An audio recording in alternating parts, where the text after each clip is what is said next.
Bien, nous avons commencé l'année 2026 avec un séminaire de 14 jours de prière et d'enseignement. Et je crois que nous y avons été tous bénis. Et à mon passage, durant ce séminaire, nous avons traité quelques avantages qui sont attachés au service de Dieu, à la marche avec Dieu, au fait que Dieu habite en nous et qu'il est présent dans notre vie. Je vais essayer d'y revenir avant de continuer. Nous avons parlé de quelques 4 avantages ces 2 jours que Dieu m'a fait à travers ses serviteurs pour que nous puissions en parler, où nous avons dit que lorsque Dieu décide de marcher avec nous, qu'il décide de venir faire son siège dans nos vies, il transforme nos cœurs. Il nous rend une vie nouvelle. Il nous transforme à son image. Il restaure notre vie passée pour nous donner une nouvelle identité en lui. Alléluia. Nous avons aussi parlé d'un autre avantage qui est très important. C'est le moment où Dieu décide d'examiner les dispositions de nos cœurs à travers les épreuves. Lorsque vous décidez de suivre Jésus, vous devez vous préparer aussi à affronter le monde. Nous avons dit que les épreuves seront toujours là devant vous, mais vous devez les surmonter parce que tout chrétien qui aspire à voir Dieu un jour doit être sûr d'avoir vaincu le monde. Amen, amen. Ce qui n'est pas du tout facile parce que c'est le moment le plus difficile de la vie chrétienne, le désert de la vie chrétienne, le moment où on manque de l'eau, où on manque de la nourriture, où on a des chaussures trouées, où on manque à manger, on n'arrive pas à répondre aux besoins de la famille alors qu'on a une famille à notre charge.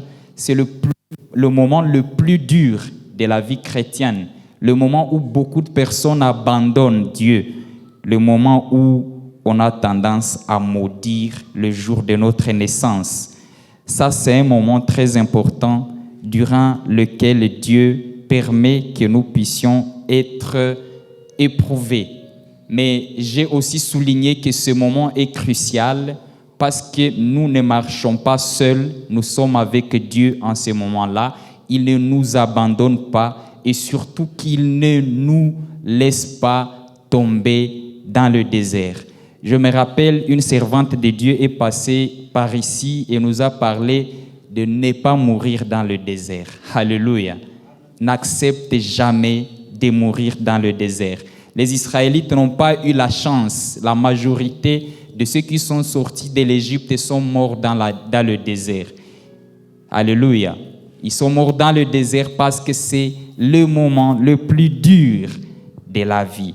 Ce ne sont que ceux qui sont nés après qui sont arrivés dans la terre promise. Je souhaite que nous tous puissions un jour voir le Seigneur. Amen, amen. Nous avons également dit que le moment où Dieu décide de marcher avec nous, il nous révèle des choses cachées, des choses que le monde n'a pas encore connues, mais à nous, les enfants de Dieu, il nous les révèle afin que nous ne puissions pas marcher dans le ténèbre. C'est le moment où Dieu décide d'ouvrir vos yeux, il ouvre vos pensées, il vous rend une vie très simple, il éclaire tout ce que vous faites dans votre vie de chaque jour. C'est une chose très importante. Nous avons donné l'exemple d'Élisée avec Géasi. 2 personnes qui marchaient ensemble, mais l'un avait la grâce d'une vision claire de ce qui est devant lui, alors que l'autre marchait dans le ténèbre. Au moment où ils devraient tous douter, Élisée est resté à son poste et il a dit « Dieu est avec nous ». Et il a demandé à Dieu d'ouvrir les yeux de son serviteur pour qu'il parvienne au moins à voir ce que lui était en train de voir. Au moment où Géasi a reçu la grâce de voir ce qui s'est passé. Il a vu une grande armée autour d'eux et qui était prêt à les défendre. Et ça lui a donné le cœur tranquille. Je demande aujourd'hui et ce matin que Dieu rend ta vie éclairée au nom de Jésus. Que tu puisses avoir une vision différente des gens qui sont autour de toi. Parce que lorsque Dieu ouvre ta pensée, tu commences à voir clair. Tu commences à voir différemment des autres. Là où les gens voient la mort, toi tu vois la vie. Là où les gens perdent de la foi, toi tu as une foi assidue et tu avances correctement avec le Seigneur. C'est le moment où Dieu rend ta vie automatique. Les choses que tout le monde voit comme dures, toi tu les vois comme plus faciles. C'est le moment où Dieu décide de développer son intimité avec toi, où il veut éclairer ta pensée et qu'il fasse de toi un serviteur digne de foi. Le moment où Dieu déploie son onction sur toi, de manière à ce que les gens qui voient en toi, ils disent, voilà, il y a des choses qui sortent de cette personne, parce qu'il n'y a rien qui arrive aux enfants de Dieu sans que Dieu ne les avise. Il ouvre tes pensées, il ouvre ta vue, il ouvre tes oreilles spirituelles. Tu parviens à écouter au-dessus de tout le monde. Tu parviens à voir au-delà de ce que les autres voient. Et c'est ce qui rend la différence entre les enfants, les élus de Dieu. Alléluia. C'est ce moment où tes rêves deviennent comme des visions et ne sont plus comme des songes simples. Je me rappelle un serviteur de Dieu qui a prié et qui a demandé à Dieu de lui donner le pouvoir qu'il faut pour diriger son peuple. Il a demandé quoi à Dieu? Il a demandé la sagesse à Dieu. Et c'était à travers le rêve que Dieu l'avait visité. Amen. L'histoire de Salomon est bien connue. Dieu lui a parlé à travers les rêves de comment administrer son peuple. Et cela est devenu une réalité quotidienne. La sagesse qu'il a reçue dans les rêves a rendu de Salomon jusqu'aujourd'hui l'homme le plus sage du monde. C'était tout simplement dans une vision nocturne. C'était dans un rêve qu'il a reçu tout cela. Et donc, je prie que tes rêves quotidiens ne restent plus des cauchemars, mais que tes rêves deviennent que des visions au nom de Jésus-Christ. Nous avons aussi dit que pendant ce moment-là, le moment où vous décidez de marcher avec Dieu, il vous donne la sagesse divine. La sagesse divine qui est différente de la sagesse humaine. Nous avons dit qu'il y a une façon dont les êtres humains traitent leurs problèmes avec leur sagesse. Ils ont leur sagesse et leur façon de faire qui est un peu différente de la sagesse qui vient de Dieu. Nous avons donné l'exemple d'Absalom et son ami Amnon. Ces deux jeunes avaient une sagesse qui les a facilité d'atteindre leur but, mais une sagesse du monde. Le jeune homme avait besoin de coucher avec sa sœur, mais il ne savait pas comment y arriver. Son ami est venu auprès de lui et lui a donné des conseils sages de comment atteindre son but. Dis seulement à ton père que tu es gravement malade et que tu as besoin de ta sœur pour qu'elle puisse pétrir pour toi un pain et que tu manges ce pain en sa présence et ainsi tu seras guéri. Ça, c'est une sagesse, n'est-ce pas? Il a utilisé cette sagesse et cette sagesse a vu des fruits. C'est ce qui a été fait jusqu'à ce que Amnon a couché avec sa sœur. Il a couché avec sa sœur et il a atteint son but. Ça, c'est la sagesse du monde. La sagesse que le diable a utilisée pour tromper Adam et Ève. Il a dit à Ève, est-ce que vraiment Dieu vous a dit que si vous mangez à ce fruit, vous serez comme lui, vous verrez comme lui, vous comprendrez les choses comme lui, vous saurez discerner le bien et le mal. Oui, c'est ce qu'il nous a dit, mais c'est faux, il vous a menti. Essayez tout simplement et vous verrez. Ils ont essayé. Et clairement, je me suis posé la question, pourquoi désirer savoir ou connaître le bien et le mal? Ça va vous servir à quoi? Si vous connaissez le bien et le mal et que vous ne pratiquez pas le bien, mais vous connaissez, vous savez que c'est le bien. ça sert à quoi? De connaître le bien et le mal. Inasaidia nini? Si tu connais que ça c'est le bien, c'est bon. Tu sais que ça c'est le mal, c'est bon. Mais tu ne fais pas le bien. Pourquoi tu connais le bien? En fait, le diable les a tout simplement trompés. Il les a menti à travers sa sagesse et ils ont perdu leur identité. Mais la sagesse qui vient de Dieu, c'est une sagesse qui est un peu différente. C'est une sagesse qui nous fait vivre une vie de miracles quotidiens. Une sagesse qui rend notre vie une vie prophétique. Une sagesse qui rend notre vie une vie surnaturelle. Nous vivons la suprématie de Dieu à cause de sa sagesse qui est en nous. Et là, nous avons dit, la Bible dit que la sagesse de Dieu est comparablement aux yeux des hommes à une folie. Les gens ne peuvent pas parvenir à comprendre comment Dieu agit ainsi dans notre vie. Lorsque Dieu choisit des hommes vils, des hommes inutiles, des hommes qui n'ont pas étudié et qu'il fait de ses disciples qui ont transmis la bonne nouvelle jusqu'aujourd'hui. Ce sont leurs paroles qui sont écrites dans cette Bible qui est jurée par les autorités, les hautes autorités, les personnes du monde entier, les savants, les sages, les philosophes. Ils utilisent leurs paroles, les paroles que ces disciples prononçaient, ces gens qui étaient que des pécheurs. Imaginez cette sagesse que Dieu a utilisée à travers ces personnes pour qu'il les transforme, pour qu'il fasse de ces personnes des références alors qu'ils ne sont même pas allés à l'école. Certains d'entre eux ne sont pas allés à l'école, mais Dieu les a utilisés. La Bible montre clairement qu'il prend les choses viles pour confondre la sagesse des hommes. Amen, amen. Alléluia. Notre Dieu est grand et il est vraiment bon. Eh bien, nous allons continuer à développer ce grand thème de l'année qui j'appelle la marche avec Dieu, ou alors que Dieu reste avec nous, que Dieu marche et habite en nous.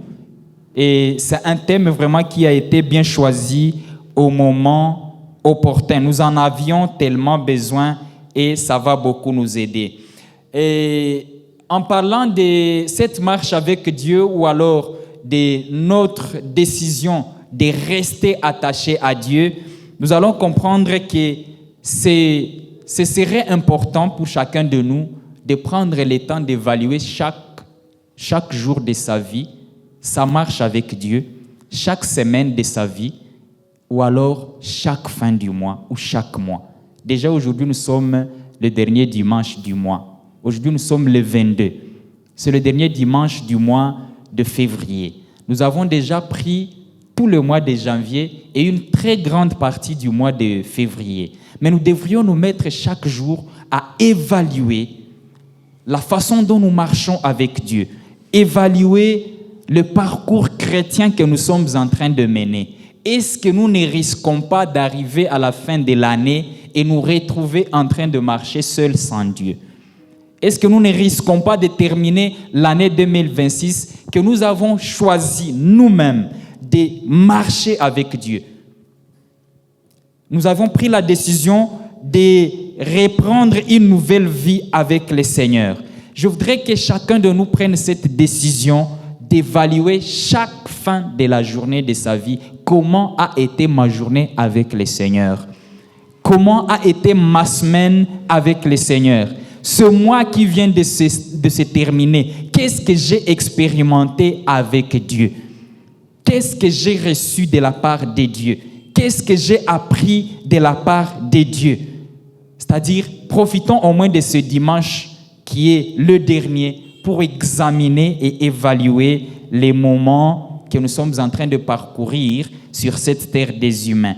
Et je vous jure que si vous prenez la décision de continuer désormais à marcher avec Dieu, de mettre en pratique sa parole, de marcher selon ses préceptes, vous ne serez pas déçus. Et cette décision que vous allez prendre aujourd'hui va aussi impliquer toute l'année et toute la partie de l'année qui reste. Peut-être que vous avez déjà perdu 2 mois, mais vous avez encore 10 mois devant vous. Si vous décidez de quitter ici comme vous êtes venu, ok, la journée d'aujourd'hui va aussi vous échapper. Et ça risque aussi d'influencer la journée de demain. C'est pourquoi je vous prie, s'il vous plaît, lorsque vous venez dans la présence de Dieu, ne venez pas et rentrez comme vous êtes venu. Faites tout le possible pour recevoir quelque chose d'important. Dans la présence de Dieu, lorsque vous arrivez dans la présence de Dieu et que vous prenez des décisions, ces décisions vous suivent toute votre vie. Ces décisions peuvent influencer votre bonheur de toute l'année, votre joie de toute l'année, votre paix du cœur que vous avez perdu pendant des années et des années. À cause d'une petite décision, vous pouvez retrouver tout ce que vous avez perdu avant. Ça, c'est très important. Au lieu de mener une vie déséquilibrée, une vie d'indécision, vous n'avez pas de décision dans la vie, vous avez des doutes chaque jour dans tout ce que vous faites, vous n'êtes pas sûr de vous-même, vous n'êtes pas sûr de voir votre vie s'améliorer, prenez la décision de marcher avec Dieu, prenez la décision de vivre la joie, le bonheur, la paix du Seigneur chaque jour. Et ça va complètement transformer votre vie. Alors donc, j'aimerais dire à quelqu'un qu'il est très facile de savoir que vous marchez avec Dieu ou pas. C'est très très facile de le savoir. Ça commence par une décision que vous prenez. Lorsque Dieu dit dans Apocalypse, je crois, chapitre 3, au verset 20, il dit « Me voici devant ta porte ». C'est comme ça que j'ai structuré ce verset. « Me voici devant la porte de ta maison » ou alors « Me voici devant la porte de ton cœur, je toque. Si tu décides d'ouvrir cette porte, je vais entrer et habiter en toi, habiter chez toi, marcher avec toi et toi avec moi. Je vais commencer à prendre tous les repas quotidiens avec toi, à table avec toi, le dîner du matin, disons le dîner de la journée avec toi, le petit déjeuner avec toi. Et dans un autre verset, on montre même le déjeuner avec toi, le souper du soir avec toi. Imagine. Pouvez-vous imaginer Dieu décider de manger avec vous, comme il a mangé avec les disciples d'Emmaüs? Ils l'ont importuné, ils l'ont demandé, s'il te plaît, reste avec nous et partage avec nous. Quelle chance de recevoir Jésus dans votre cœur et qu'il décide de consommer tous les repas avec vous. Et lorsqu'il décide de commencer à marcher avec vous, il partage votre joie, il partage votre bonheur, il partage vos inquiétudes et il vous soutient à tout moment de votre vie. La Bible montre que lorsqu'il a décidé de commencer à marcher avec Israël, dans Exode chapitre 13 au verset 21, où la Bible dit « Dieu marchait avec eux le jour sous une forme de colonne de nuée, et la nuit sous une forme de colonne de feu. » Voyez-vous, lorsque Dieu a décidé de marcher avec eux, il l'a fait pour qu'ils ne se perdent pas. Il l'a fait pour qu'ils ne s'égarent pas. Il l'a fait pour qu'Israël ne prenne pas le chemin qu'il ne veut pas. Il a décidé de marcher avec eux pour les éclairer pendant la nuit et pour les guider pendant le soir. À tout moment, il voulait être permanent. Imaginez cette image-là de la colonne de feu et l'image. La colonne, ça veut dire, peut-être que nous ne comprenons pas, nous prenons ça comme un slogan. Une colonne, pour les gens qui font la construction, je pense qu'ils savent ce que ça veut dire.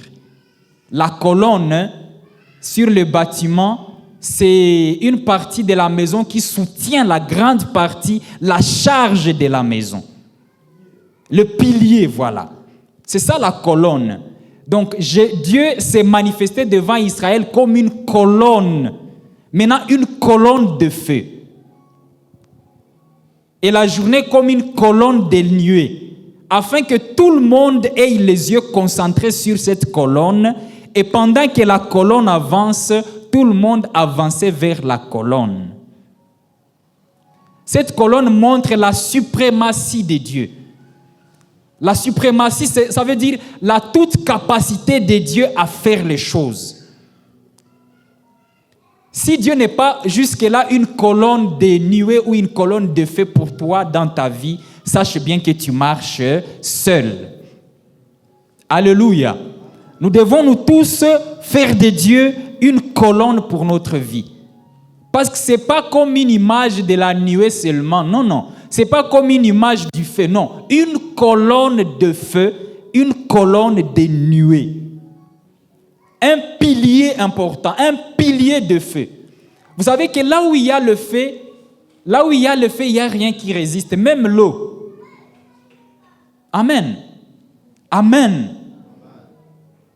Banasemaka kama mai inazimishaka moto, mais kuko dimension yenye mai hayezi zimisha moto.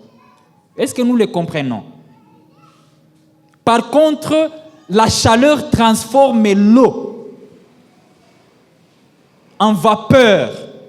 Pour les gens qui sont enseignants, les changements d'état de la matière. L'eau se transforme, se fusionne totalement à cause de la pression de la chaleur du feu. Eh bien donc, le feu est capable de faire de grandes choses. Et le feu, la colonne de feu, c'est Christ dans notre vie. Et nous devons le comprendre de cette manière-là, que notre Dieu soit loué. Alléluia. Alléluia. Eh bien, lorsque Dieu décide de commencer à marcher dans notre vie, sa première chose, c'est qu'il attend de nous, c'est que nous lui laissions la place. C'est que nous ne puissions pas lui partager avec d'autres dieux.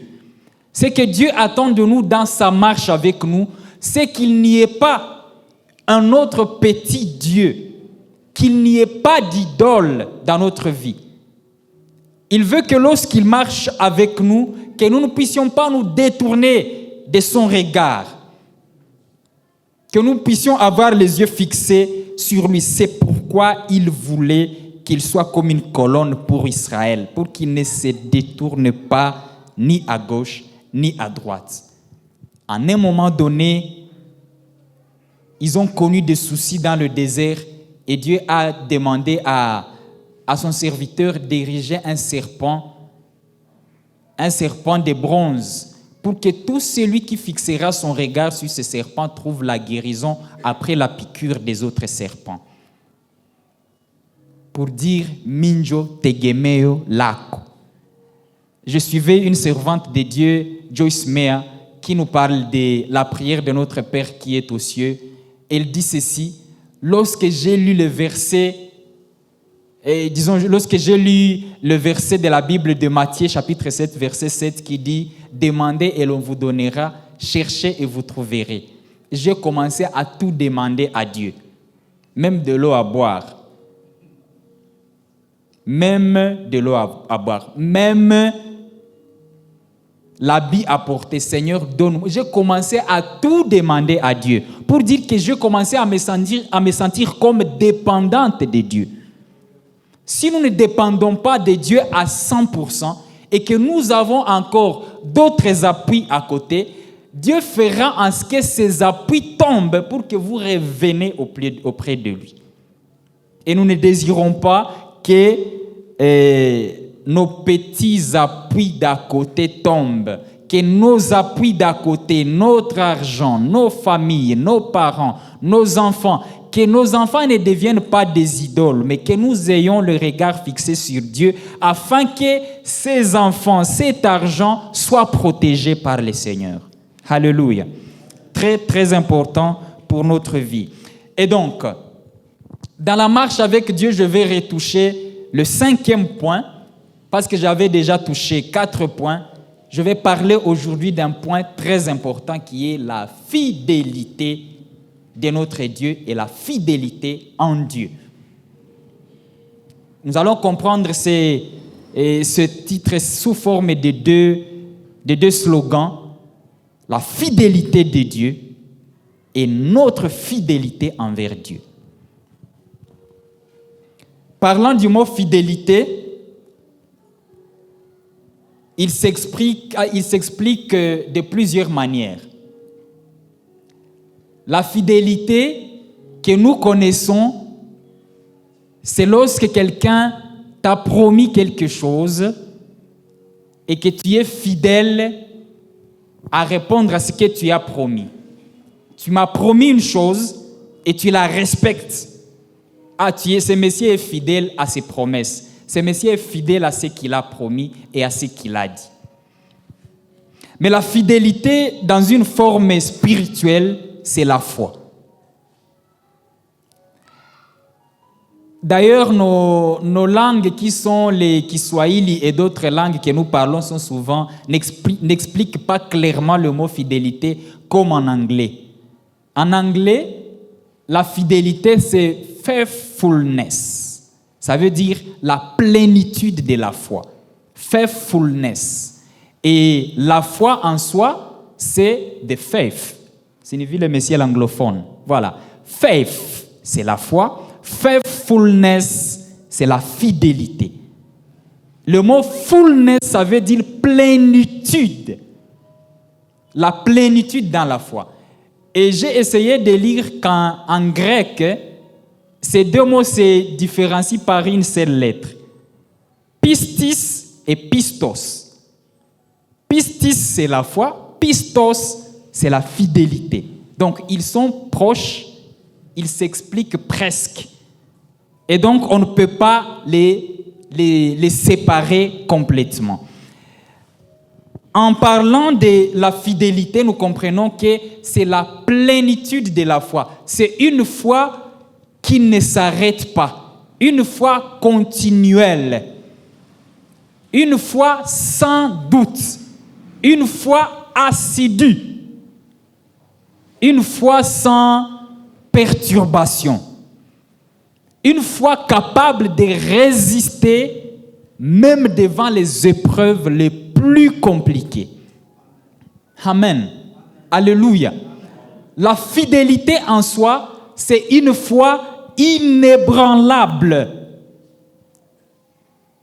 La fidélité s'examine lorsque vous êtes devant une épreuve qui est censée vous faire tomber, et celui qui va apprendre que vous êtes tombé ne va pas se moquer de vous.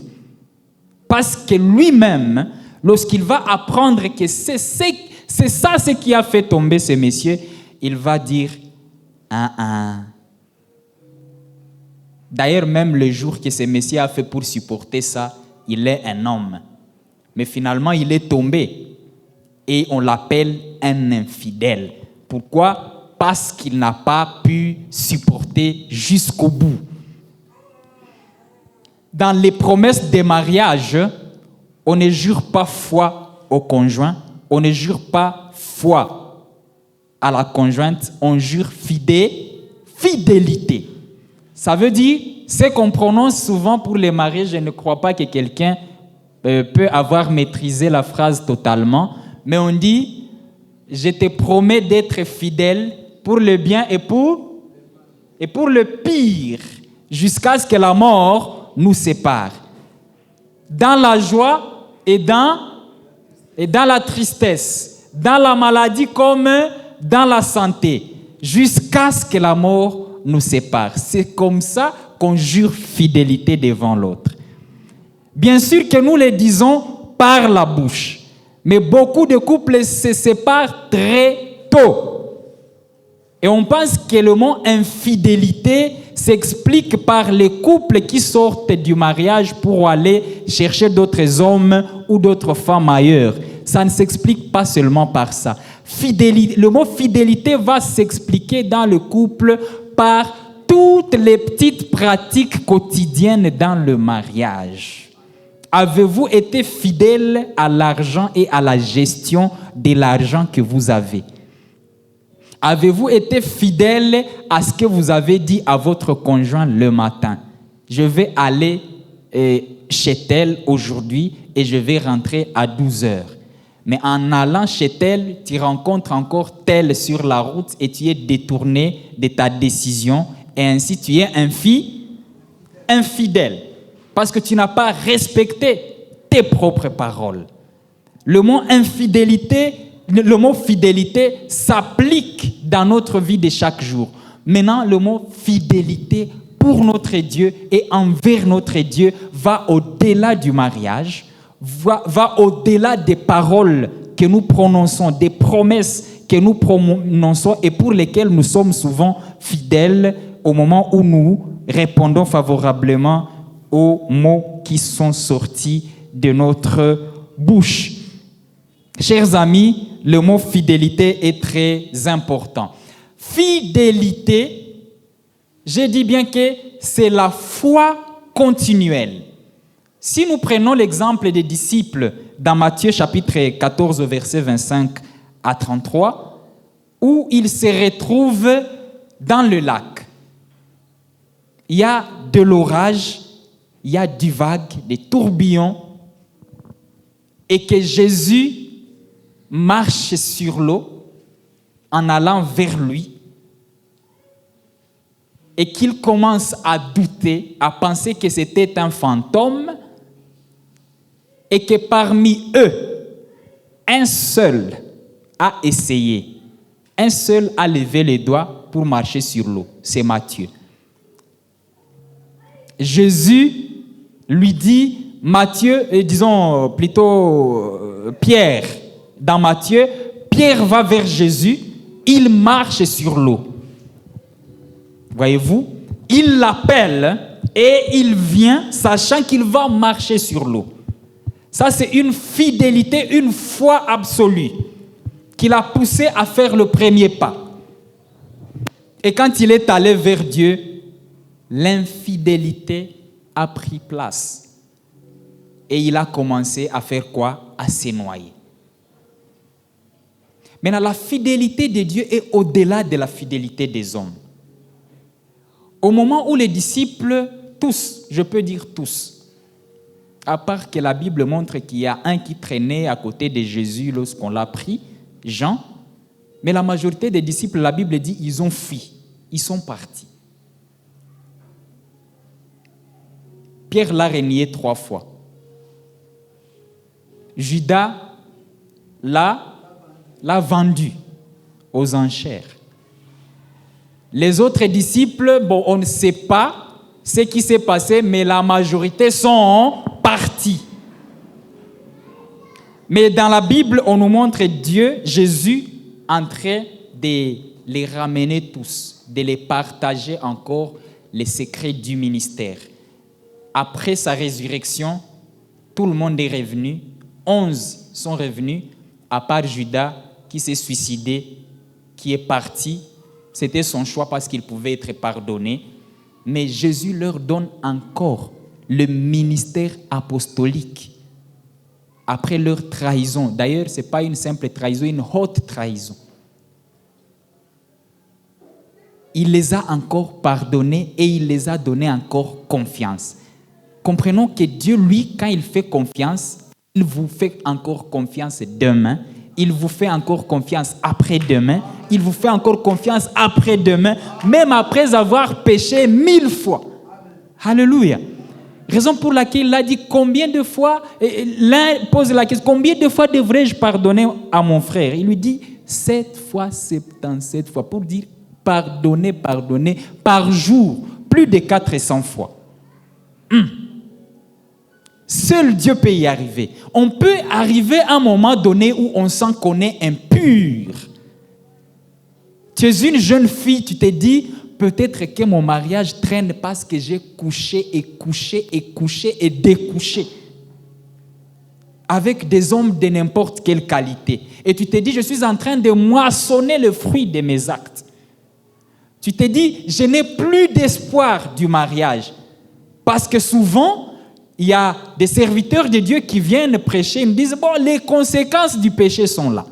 Et tu te dis, voilà, je suis en train de subir les conséquences de mon péché. Peut-être que c'est le manque de mariage, je ne me marierai pas. Voilà les conséquences de tous les mariages que j'ai faits, les mariages illicites que je fais en dehors de la volonté de Dieu. Mais je vais te dire ceci. Dieu reste fidèle. Dieu te fait confiance. Il te fait toujours confiance comme lorsque tu étais encore pur. Alléluia. Jeune fille, ne désespère pas, continue d'être fidèle à ton Dieu, parce que lui est fidèle à sa promesse. Il a dit, même si vos péchés sont rouges comme le sang, il les rend purs comme de la laine. Même si c'est un péché mortel, un péché qui aurait pu te faire mourir. Mais la Bible nous montre qu'il a pris tous nos fardeaux sur la croix. Et en Swahili, on dit « Alizi gongome zawapi msalaban ». Il a crucifié tous les péchés du monde. En réalité, c'est nous qui méritions de mourir sur la croix. Nous. C'est nous qui méritions d'être tabassés pour les péchés que nous avions faits et que nous sommes en train de faire jusqu'aujourd'hui. Mais la Bible nous montre que Jésus a tout pris. Il a pris tous ses fardeaux. Il a mis sur lui pour qu'il te rachète toi, mais tu continues d'être infidèle à lui. Alors qu'il y a un passage de la Bible qui montre que lorsque nous péchons contre lui, après avoir reçu la grâce du salut, c'est comme si nous décidions qu'il retourne sur la croix pour la deuxième fois. Je me pose la question, pour les gens qui ont suivi ces films de Jésus dans les époques, comment les gens pleuraient juste en voyant la crucifixion de Jésus. Mais aujourd'hui, on dirait que les gens ont perdu les sentiments de la crucifixion. Mais essayez de voir ce film. Remettez-les dans le sens du passé, parce que c'est dans le passé que ça touchait vraiment les cœurs des gens. Mais aujourd'hui, suivre le film de Jésus, c'est comme suivre le film de Rambo. Les gens s'en foutent. Et ils ne veulent même plus film Adile Niyazaman. Mais ça a sauvé beaucoup de personnes. Juste en voyant, mais c'est ça l'image de comment Jésus a été crucifié. Et si on prend compte de la crucifixion de Jésus, on prendra aussi compte de notre marche avec lui. Est-ce que nous sommes fidèles envers notre Dieu pour qu'il continue d'être fidèle avec nous? En tout cas, la fidélité envers Dieu compte beaucoup pour ceux qui s'appellent enfants de Dieu, ceux qui veulent que Dieu marche avec eux. On voit dans la Bible, dans Jean chapitre 21 au verset 17, Jésus est en train de dire à Pierre, même après avoir renié Jésus, il lui dit, voilà Pierre, paie mes brebis, prends soin de mes brebis. Quelle confiance, quelle fidélité divine. Quelqu'un qui t'a renié, quelqu'un qui t'a abandonné, quelqu'un qui t'a laissé tomber, mais tu lui donnes encore une grande responsabilité. Ça, c'est seulement Dieu qui peut le faire. Maintenant, il nous demande, comme il est fidèle, que nous soyons nous aussi fidèles. Que nous puissions porter son image, que nous puissions refléter ce qu'il est. Comme il est fidèle, soyons aussi fidèles. Fidèles envers lui, fidèles envers nous-mêmes, fidèles envers les autres. Malheureusement, l'infidélité est devenue le fruit pratique des enfants de Dieu chaque jour. Juste pour un pot de vin, ça veut dire une corruption. Tu es prêt à sacrifier ton frère. Juste pour l'argent, des pièces éphémères que tu vas laisser sur la terre et tu ne sauras pas qui prendra soin de l'argent que tu as laissé, des biens que tu as laissés. Juste pour l'argent, les parcelles, les gens s'entretuent. On voit dans des familles les parents qui meurent et les enfants qui s'entretuent pour les biens que leur père a laissés. Il les a légués l'héritage, mais l'héritage devient un fardeau, un sujet d'achoppement pour la majorité. Même les chrétiens sont concernés. Lui qui est censé réunir la famille, mais parce que lui aussi a un gain dans cet héritage, il est obligé d'agir comme les hommes, d'agir comme les hommes du monde. Et ça nous écarte du droit chemin. Dieu nous dit d'être fidèles comme lui, de continuer à croire comme lui, de continuer à lui faire confiance et de savoir que les résultats de la fidélité, il est écrit dans Apocalypse chapitre 2 verset 10, les résultats de la fidélité, c'est la vie éternelle. Alléluia. La Bible montre que si vous êtes fidèle jusqu'à la fin de votre vie, vous recevrez la vie éternelle comme récompense. La fidélité, ça veut dire que vous avez continué à faire confiance à votre Dieu jusqu'à la fin de vos jours. Vous êtes resté constant dans votre marche avec Dieu. Vous n'êtes pas détourné ni à gauche ni à droite par les circonstances de la vie. Oui, la pluie orageuse va venir. Oui, les turbilations vont venir. Oui, vous allez vous retrouver sur les flots de la mer. Mais vous devez faire confiance à Dieu. Ne reniez pas Dieu, ne dites pas pourquoi moi. C'est la plus mauvaise question dans la vie des enfants de Dieu qui passent par les épreuves. Pourquoi Seigneur? Pourquoi Seigneur? Mais vous n'aurez pas la réponse à cette question. Vous ne pouvez pas imaginer combien de catastrophes et combien de personnes qui meurent dans le monde, combien de gens étranglent les autres, combien de gens coupent les têtes des autres vivants. Combien de gens humilient les autres, mais Dieu reste Dieu malgré toutes ces choses-là. Vous ne devriez pas vous poser la question, Seigneur, pourquoi ça m'arrive à moi? Je ne vais pas terminer avant de vous passer un petit témoignage que j'ai connu au courant de la semaine. Au moment où mon père venait nous visiter, on avait une réunion de famille il n'y a pas longtemps, récemment, je crois dimanche passé. Il est arrivé, on a fait une réunion, on a terminé. Il fallait qu'il passe la nuit chez moi à Gisenyi, on a traversé. En arrivant à la grande barrière, il a trébuché et il est tombé dans un caniveau de profondeur de plus de 4 mètres. Il s'est évanoui, il a perdu connaissance. J'étais seul avec lui à ce moment-là. Je n'avais aucun sou pour les transports, pour l'amener à l'hôpital. On le sort de là. On le fait dormir à côté, 1 heure à l'hôpital, on est parti directement à l'hôpital, 1 heure, 2 heures, 3 heures, 4 heures, je me disais, mon père vient de mourir entre mes mains. Apa tunaenda zika. Je ne suis pas médecin pour savoir où toucher, quoi faire pour que ça marche. Il a connu cet accident à 18h30, il s'est réveillé à 22h. Pour me poser la première question, où est-ce que nous sommes? Imagine, à quel point j'ai été torturé de voir que quelqu'un venait te saluer, voir ses bandjoukou, ses petits-fils et petites-filles. Ils meurent dans un pays étranger. Vous savez, nos vieux, les coutumes de chez nous. Mzazi kukufia mwinchi ya watu, il faut kurudisha maiti yake. Il faut faire quelque chose. Mais ça m'a torturé, mais j'ai compris que seule la foi sauve l'homme et les œuvres sont inutiles, comme le disait le Messie là. Vous faites les œuvres, c'est la Bible aussi. Hein? On n'est pas jugé par nos œuvres, on est jugé par notre foi. Au moment où il sortait de là, beaucoup de pensées sont passées par ma tête. Comme toi, ça pouvait t'arriver. Mais pourquoi aujourd'hui? Pourquoi maintenant? Alors qu'on venait de réunir la famille, les gens qui s'étaient chamaillés, ils ont réparé leurs problèmes. Est-ce qu'ils venaient nous dire au revoir et réunir la famille avant de partir? Est-ce que Mais à ce moment-là, du coup, je suis revenu à mes esprits. J'ai dit non, je dois prier. Et à ce moment-là, j'ai prié avant de courir pour aller chercher l'ambulance. J'ai prié et j'ai laissé le Messie à demi-mort.